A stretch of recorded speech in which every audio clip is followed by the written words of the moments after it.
ജമാഅത്തെ ഇസ്ലാമി മതരാഷ്ട്രവാദം ഉന്നയിക്കുന്ന കൂട്ടിച്ചേർത്ത് നിൽക്കാൻ കഴിയാത്ത പിന്തുണ പോലും സ്വീകരിക്കേണ്ടതില്ല, നിങ്ങളുടെ വോട്ട് ഞങ്ങൾക്ക് വേണ്ട എന്ന് പ്രതിപക്ഷം പറയണമെങ്കിൽ ആ തരത്തിൽ ഹീനമായ രാഷ്ട്രീയ ഇടപെടലുകൾ ജമാഅത്തെ ഇസ്ലാമി ഇവിടെ നടത്തുന്നുണ്ടെങ്കിൽ എന്തുകൊണ്ട് പിണറായി വിജയൻ സർക്കാർ നടപടിയെടുക്കുന്നില്ല എന്ന് ചോദിച്ചാണ് സന്ദീപ് വാര്യർ നിർത്തിയത്.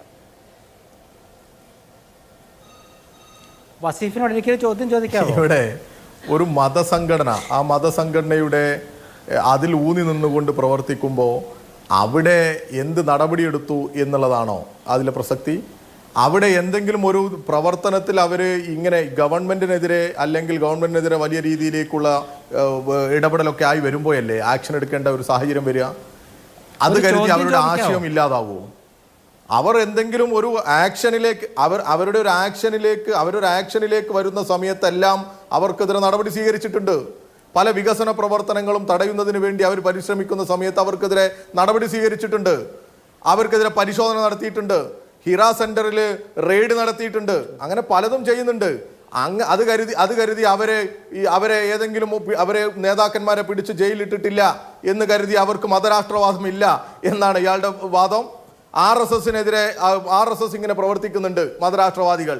അവരെ പൂർണ്ണമായും എല്ലാവരെയും പിടിച്ച് അകാരണമായി ജയിലിൽ അടക്കാൻ പറ്റുമോ? അതിന് ഇന്ത്യയിൽ ഒരു നിയമസംഹിത ഇല്ലേ?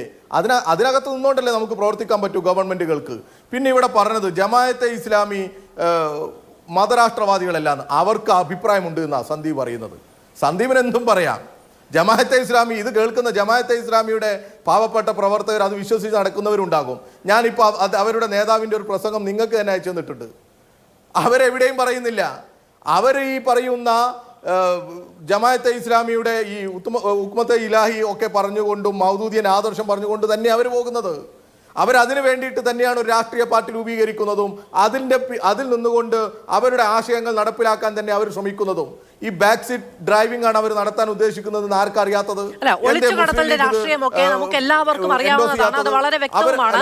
അത് അത്ര നിഷ്കളങ്കമായി നമ്മൾ ആരും എടുക്കുന്നില്ല ശ്രീ വി വസീഫ്. പക്ഷേ ജമാഅത്തെ ഇസ്ലാമിയുടെ അസിസ്റ്റന്റ് അമീർ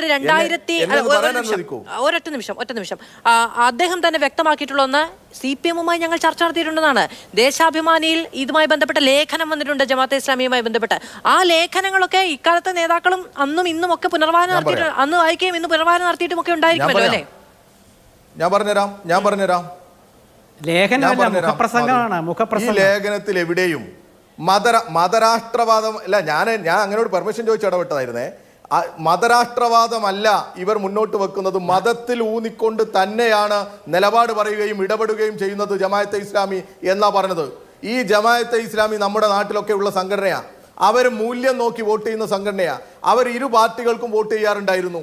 അവർ വോട്ട് ചെയ്യാത്ത കാലമുണ്ടായിരുന്നു. ഇങ്ങനെയൊക്കെ നിലപാട് സ്വീകരിക്കുന്നവരവർ. ആ കാലഘട്ടത്തിലൊന്നും അവർ നേരിട്ട് ഇങ്ങനെ രാഷ്ട്രീയത്തിൽ ഇടപെട്ട് അഭിപ്രായം പറയുന്ന സാഹചര്യത്തിലൊക്കെ അവരെ തിരുത്തേണ്ടിടത്തെല്ലാം ഞങ്ങൾ തിരുത്തിയിട്ടുണ്ട്. പ്രാദേശികമായി അവരുമായിട്ടുണ്ടാക്കിയ നീക്കുപോക്ക് സമയത്തെല്ലാം ഞങ്ങളുടെ നേതൃത്വം ഇടപെട്ട് ഞങ്ങൾക്കെതിരെയെല്ലാം നടപടി സ്വീകരിക്കുകയും ഞങ്ങളെ തിരുത്തുകയും ചെയ്തിട്ടുണ്ട്.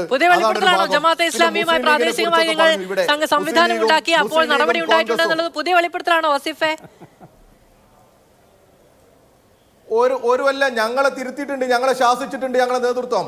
പ്രാദേശികമായി സ്വതന്ത്ര സ്ഥാനാർത്ഥികളെ അല്ല, ഞാനും പറഞ്ഞോട്ടെ, എവിടെയെങ്കിലും പ്രാദേശികമായി ഇവരുമായി സ്വതന്ത്ര സ്ഥാനാർത്ഥികളെയൊക്കെ നിർത്തി നീക്കുപോക്കുകളൊക്കെ നടത്തുന്നിടത്തും അതും വേണ്ട എന്നുള്ളതൊക്കെ ഞങ്ങളുടെ ഒരു നീക്കുപോക്കും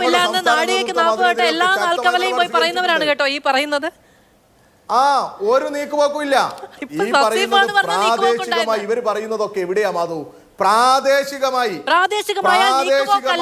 തദ്ദേശ തെരഞ്ഞെടുപ്പുകളിലാണ് സംസ്ഥാനത്ത് ഏറ്റവും കൂടുതൽ സാമുദായിക താല്പര്യങ്ങൾ കച്ചവടം ചെയ്യുന്നത്. തദ്ദേശ തെരഞ്ഞെടുപ്പുകളിലാണ്.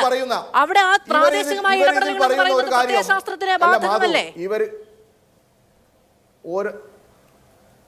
ഒരു സ്ഥലത്ത് പ്രാദേശികമായി പല സ്ഥലങ്ങളിലും ഉണ്ടാകുന്ന നീക്കുപോക്കുകളെല്ലാം അതാത് സമയത്ത് പാർട്ടി തിരുത്തുകയും അതിനെതിരെ നടപടി സ്വീകരിക്കുകയും ചെയ്തിട്ടുണ്ട്.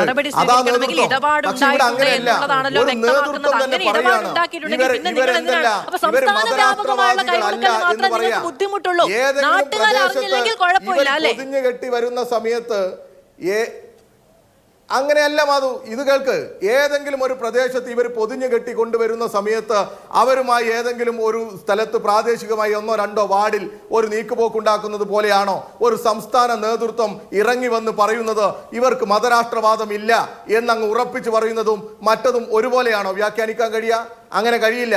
പിന്നെ PDP യെ കുറിച്ച് ഇവിടെ പറഞ്ഞു. PDPയുടെ നേതൃത്വം അന്നത്തെ അബ്ദുൽ നാസർ മദനി വൈകാരികമായി ഈ നാട്ടിൽ പ്രസംഗിച്ച സമയത്ത് അദ്ദേഹത്തിനെതിരെ നടപടി സ്വീകരിക്കുന്നതിന് നേതൃത്വം വഹിച്ച മുന്നണിയും പാർട്ടിയും ഒക്കെ ഞങ്ങള്. പക്ഷേ അദ്ദേഹത്തിന് വിചാരണ പോലും ഇല്ലാതെ അകാരണമായി തടവിൽ വെച്ച് ഒന്നും തെളിയിക്കാൻ പറ്റാതെ അങ്ങനെ പീഡിപ്പിക്കുന്ന ഒരു സമയത്ത് അദ്ദേഹം മാനസാന്തരപ്പെട്ട് അദ്ദേഹം ആവർത്തിച്ച് പറയുന്നു, ഞാൻ അതിൽ നിന്ന് പുറകോട്ട് പോയി, ഈ രാജ്യത്തെ മതേതരത്വത്തിന് വേണ്ടിയാണ് ഞങ്ങൾ നിലകൊള്ളുന്നത്, PDP എന്ന് പറയുന്നത് അതാണ് എന്നൊക്കെ പറയാണ്.